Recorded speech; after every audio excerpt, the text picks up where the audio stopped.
Based on the pipe instrumentation diagram, the pipe designer or in some companies there is another name for that, the project engineer will be able to build this kind of drawing. So you can see that this is a 3D drawing, and the pipe instrumentation diagram is not supposed to be a 3D drawing, because it is only a schematic to the piping engineer be able to buy these kind of drawings. And why I'm telling you about that? These days I received in my Facebook web page, my Facebook fan page, this request asked me if I could do a piping instrumentation diagram and do that in 3D. Using the AutoCAD 3D to do piping instrumentation diagram is different than doing a piping instrumentation diagram in 3D mode.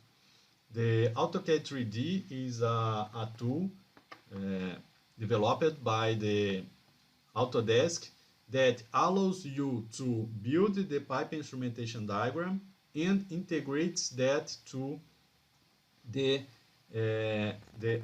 integrated that with drawings done by the piping engineering department.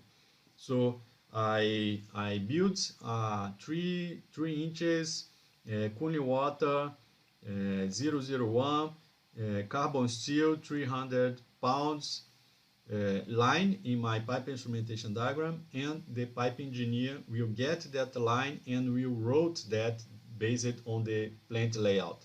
So that's why that is one of the features that is available in the AutoCAD Plane 3D. But I will not build my pipe instrumentation diagram in 3D, because there is no sense to that. The 3D drawing that you must have is the layout, the equipment arrangement, is the piping routing, and etc. Because based on that, the plant will be erected, the plant will be constructed. And also something that is important to understand is that the piping instrumentation diagram is not a scaled drawing. It's only a representative drawing. And when we are talking about the drawings needed to or developed to erect the field, they must be scaled. What I mean by that? Each millimeter in the drawing will represent as many meters in the real life. So there are differences between drawings, and because they are developed for different purpose.